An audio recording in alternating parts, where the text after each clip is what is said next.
Hello नमस्कार, मैं सचिन। आज हम अर्धवार्षिक मूल्यांकन 2022-23-24 की कक्षा 7वीं के गणित का प्रश्न पत्र हल करेंगे। प्रश्न दिया हुआ है कि पूर्ण संख्याओं के लिए गुणात्मक तत्समक क्या होता है। तो इसका होता है पूर्ण संख्याओं के लिए गुणात्मक तत्समक 1 होता है ऐसा पूर्णांक जिसका युग्म 7 होगा। मतलब अपन जोड़ेंगे और घटाएंगे तो यदि इनको जोड़ेंगे तो ये 14 हो जाएगा, ये माइनस माइनस भी जोड़ता है ये भी 14 हो जाएगा, ये 7 वश रहेगा और ये 0 हो जाएगा क्योंकि -7 और +7। आगे बढ़ते हैं। किसी भी पूर्णांक a के लिए जब a में अपन 1 का भाग देंगे तो क्या प्राप्त होगा, तो अपन को वही संख्या प्राप्त होगी, a प्राप्त होगा। अगला देखते हैं, भिन्न दिया है, भिन्न 3/7 का व्युत्क्रमक क्या होगा। तो इसका व्युत्क्रमक होगा 7/3। व्युत्क्रमक का मतलब क्या होता है, उल्टा कर देना। अगला है आंकड़े 1, 2, 3, 4, 5 का परिसर क्या होगा। परिसर का मतलब क्या होता है, अधिकतम में से सबसे न्यूनतम को घटा देना। तो 5 में से जब अपन 1 को घटाएंगे तो कितना बचेगा, 4। मतलब परिसर कितना हो जाएगा, 4। आगे दिया है पूर्ण संख्याओं का योज्य तत्समक क्या होता है। तो पूर्ण संख्याओं का योज्य तत्समक होता है 0। कितना होता है, 0। और जब अपन 1 का गुणा 0.101 का गुणा करेंगे अपन 51.7 में तो क्या आएगा, ये आ जाएगा 5.17, क्योंकि 1 दशमलव और बढ़ जाएगा और संख्या सेम रहेगी। इसके बाद ऋणात्मक पूर्णांकों की संख्या सम होने पर उनका गुणनफल क्या होता है। तो ऋणात्मक ही होगा। ऋणात्मक पूर्णांकों की संख्या सम होने पर गुणनफल ऋणात्मक ही होगा। क्या होगा, ऋणात्मक ही होगा। इसके बाद प्रेक्षणों के एक समूह में सबसे अधिक बार आने वाले प्रेक्षणों को क्या कहते हैं, बहुलक कहते हैं। जो सबसे अधिक बार आता है उसे बहुलक कहते हैं। अब इसको हल करेंगे, 2 का भाग देना है 3/5 से।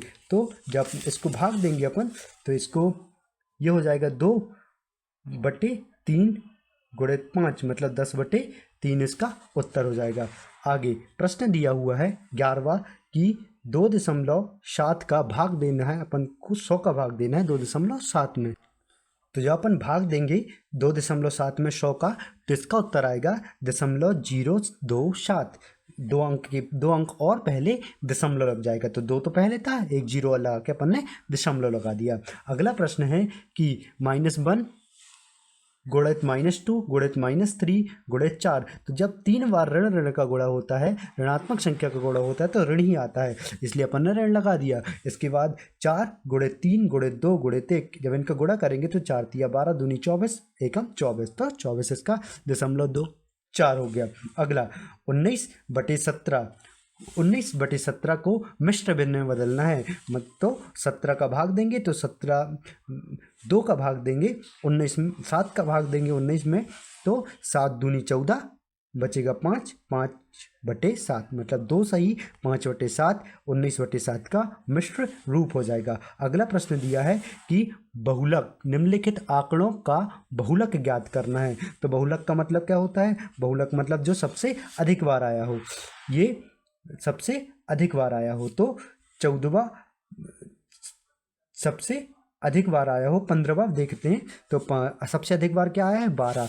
गिन लेते हैं कितनी बार आया है, 1 2 3 4, 4 बार सबसे अधिक क्या आया है, 12। इसके बाद 14वां प्रश्न देखते हैं। 14वां प्रश्न लिखा है कि एक स्कूल के 5 अध्यापकों की आयु क्रमशः 32, 41, 28, 54 और 35। तो इन अध्यापकों का माध्य आयु क्या होगी।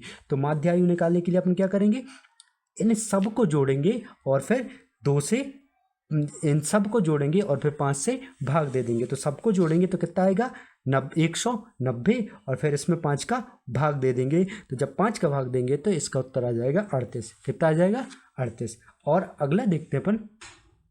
अगला प्रश्न है निम्नलिखित आंकड़ों का माध्यक ज्ञात कीजिए। तो 24, 36, 46, 17, 18, 25 और 35 को पहले अपन आरोही क्रम में जमा लेंगे या अवरोही क्रम में जमा लेंगे। तो हमने इसको क्या जमा लिया, आरोही क्रम में मतलब बढ़ते क्रम में। अब इनमें से ये क्या है, सम है या विषम है, पहले ये देख लेते हैं। 1 2 3 4 5 6 7 मतलब ये क्या है, विषम है। क्या है, विषम है। तो विषम का क्या होता है माध्य, n/2 प्लस 1वें पद का मान, n+1 अपॉन 2वें पद का मान। तो मतलब n+1 मतलब 1 2 3 4 5 6 7, 7 धन 1 कितना हो जाएगा 8, मतलब 8 में अपन 2 का भाग देंगे तो 2 चौके 8, 4 मतलब चौथा पद 1 2 3 4, चौथा पद मतलब 25। तो इसका माध्य क्या हो जाएगा 25। अगला प्रश्न दिया हुआ है कि 15 कोष्टक 7 प्लस -3 बराबर 15 गुणित 7 प्लस 15 गुणित -3 को सत्यापित कीजिए कि ये सत्य है या असत्य है। तो सबसे पहले 7 में से 3 जाएगा, कितना बचेगा 4, तो अपन ने 15 गुणित 4 लिख दिया। अब इसके बाद 15 गुणित 7 तो 15 सत्ते 105, और यहाँ 15 × 45 तो -45, ठीक है। तो अब 105 में से अपन 45 घटाएंगे तो बचेगा 60, 15 चौके 60 मतलब 60 बराबर 60, मतलब ये सही है।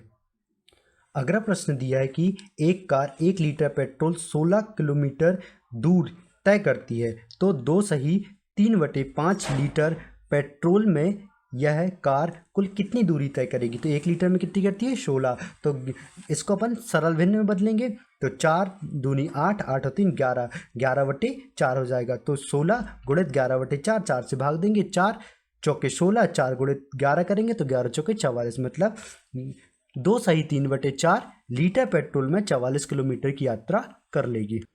अगला प्रश्न है कि निम्नलिखित आंकड़ों का बहुलक और माध्य ज्ञात कीजिए। तो अपन इसको पहले आरोही क्रम में जमा लेते हैं, मतलब बढ़ते क्रम में 13 13, 14 14, 15 15, 15 17 और 20। तो सबसे पहले तो बहुलक क्या होगा, तो बहुलक होगा 15, क्योंकि अधिकतम बार क्या है 15 15 15, 3 बार 15 आया तो बहुलक हो गया 15। इसके बाद माध्य क्या हो गया, तो पहले अपन गिर लेते हैं कितने अपन को आंकड़े दे गए हैं, 1 2 3 4 5 6 7 8 9, 9 मतलब विषम। विषम का क्या होता है n+1वें पद का, n+1 अपॉन 2वें पद का मान।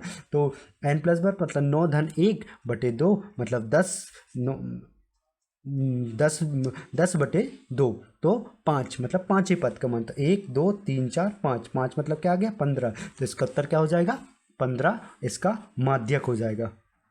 अगला प्रश्न दिया हुआ है कि एक सम बहुभुज की प्रत्येक भुजाएं की लंबाई 2.5 सेंटीमीटर है। यदि परिमाप 12.5 सेंटीमीटर है तो बहुभुज की भुजाएं कितनी होंगी।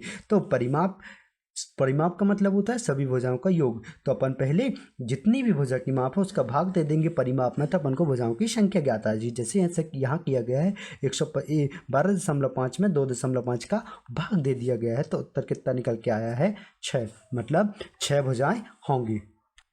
अगला प्रश्न दिया हुआ है कि भिन्न 3 सही 1/5 भागित 1 सही 2/3 का मान ज्ञात कीजिए। तो अपन 3 5 15 और 1 16, और यहाँ 3 एकम 3 और 2 3 एकम और 2 5/3 हो गया। तो अब इसको जब अपन पलटा देंगे तो ये गुणा में बदल जाएगा। तो 3 ये भाग में था, ये गुणा में आ गया 3/5, तो 16 बत्ते 16 × 48 और 5 25, तो इसका उत्तर आ जाएगा 48/25। अगला प्रश्न दिया हुआ है कि गणित की एक परीक्षा में समूह द्वारा 100 में से 85 76 90 85 39 48 56 95 81 75 अंक प्राप्त करता है, तो परिसर निकालना है और समूह में माध्य निकालना है। तो सबसे पहले अपन क्या करेंगे, तो सबसे पहले तो क्या होगा, अपन सबको पहले आरोही क्रम में जमा लेंगे। तो 39 48 56 75 76 81 85 85 90 और 95। तो सबसे पहले अपन अधिकतम माइनस न्यूनतम करेंगे तो परिसर निकल आएगा। अधिकतम क्या है 95, न्यूनतम क्या है 39, 95 में से 39 को घटाएंगे तो 56 प्राप्त होगा। और अपन माध्य कैसे ज्ञात करेंगे, इन सब का अपन योग कर देंगे तो योग 730 आएगा, और सारे आंकड़े कितने हैं 10 हैं, तो 730 में 10 का भाग दे देंगे तो कितना आ जाएगा 73, तो ये इसका माध्य हो जाएगा। अगला प्रश्न दिया हुआ है कि 12 बजे तापमान 12 डिग्री सेल्सियस ऊपर था। यदि आधी रात तक 2 डिग्री सेल्सियस प्रति घंटे की दर से कम होता है तो किस समय तापमान 8 डिग्री नीचे होगा, मतलब -8 डिग्री तक जाना है अपन को। तो 12 बजे तापमान कितना था, 12 था। रात 12 बजे तक तापमान 2 डिग्री सेल्सियस प्रति घंटा कम हो रहा है, तो अपन को कहाँ तक जाना है, -8 डिग्री सेल्सियस तक। तो 12 से 6 बजे तक कितना हो जाएगा, -12। 12 से 9 बजे तक कितना हो जाएगा, -18। लेकिन अपन 12 में से जब 18 को घटाएंगे तो -6 बचेगा, लेकिन अपन को जाना है -8 तक। तो अपन रात 12 से लेकर रात 10 बजे तक का तापमान होगा 10 गुणित -2, क्योंकि हर घंटे कितना हो रहा है, 2 कम हो रहा है। तो -20 हो गया, -20 कम हो जाएगा। तो पहले कितना था, पहले का तापमान 12 था, 12 डिग्री सेल्सियस था, और 10 बजे कितना था, -20 कम हुआ। तो हुआ तो 0 से -20 में अपन क्या करेंगे, 12 को जोड़ेंगे तो कितना आएगा, -8, जो कि अपन को -8 ही तक पहुंचना था। तो ये कितने बजे तापमान होगा, रात 10 बजे। कितने बजे, रात 10 बजे। अगला प्रश्न है कि एक टेस्ट में सही उत्तर देने पर +3 अंक दिए जाते हैं, प्रत्येक गलत उत्तर के लिए -2 अंक दिए जाते हैं, तथा किसी प्रश्न को प्रश्न नहीं करने पर कोई अंक नहीं दिया जाता है। तो अमिता ने 20 अंक प्राप्त किए। यदि 12 सही उत्तर पाए जाते हैं तो उसमें कितने प्रश्न गलत दिए हैं। तो सबसे पहले अपन क्या करेंगे, 3 सही में दिए जाते हैं और गलत -2 में दिए जाते हैं। तो 12 सही हैं तो 12 तिया 36 तो हो गए। अब गलत अंक कितने हो गए, तो अपन 36 में से उसको कुल कितने अंक मिले, 20। तो अपन क्या करेंगे, इसको 36 अंक मिले, गलती कितने अंक हुए, उसको टोटल 20 अंक मिले, 20 अंक प्राप्त हुए थे, लेकिन टोटल कितने हो रहे थे, 36। तो अपन घटाएंगे, कितने बचे, 16। अब प्रत्येक में से कितने अंक गलत होने पे कट जाते हैं, 2। तो 2 का अपन भाग दे देंगे 16 में, मतलब उसने कितने गलत प्रश्न किए थे, 8 प्रश्न उसने गलत हल किए थे। कितने, और यही अपन को पता लगाना था कि उसने कितने प्रश्न गलत किए हैं। तो इसका उत्तर कितना हो जाएगा, 8। अब अगला है, अपन को एक पिरामिड बनाना है कि अपन को एक दंड आलेख बनाना है। नारंगी, पीला, हरा दिया गया है। तो इस प्रकार से अपन देख सकते हैं ये दंड आलेख तैयार किया गया है, नारंगी, हरा, पीला, लाल और नीला। और अब इसके कुछ प्रश्न हैं जो इस प्रकार है कि कौन सा रंग सबसे अधिक बार पसंद किया जाता है। तो देख लो किसमें, 55 पीला सबसे अधिक बार। तो इसका पहले का उत्तर हो जाएगा पीला रंग। और दूसरा क्या हो जाएगा, दूसरा सबसे पीला रंग और लाल रंग कितना अधिक है। तो पीला रंग कितना था, पीला रंग था 55, लाल रंग था 35। तो 55 में से 35 जाएगा, कितना बचेगा, 20। अब अगला देखते हैं सवाल। ये दिया है, पंकज अपने बगीचे में 4 छोटे पौधे एक पंक्ति में लगाता है। 2 क्रमागत छोटे पौधों के बीच की दूरी 3/4 मीटर है। तो प्रथम और अंतिम की बीच की दूरी ज्ञात कीजिए। तो अपन क्या करेंगे, अपन 4 पेड़ लगा देते हैं, 1 2 3 और 4। इनके बीच की दूरी 3/4 मीटर, 3/4 मीटर, 3/4 मीटर। तो इन सबको जोड़ेंगे जब अपन, तो हर समान है 3 3 3, तो 9/4 मीटर। तो ये इसका उत्तर हो जाएगा। इस प्रकार कक्षा 7वीं का भी प्रश्न पत्र हल होता है। Thank you.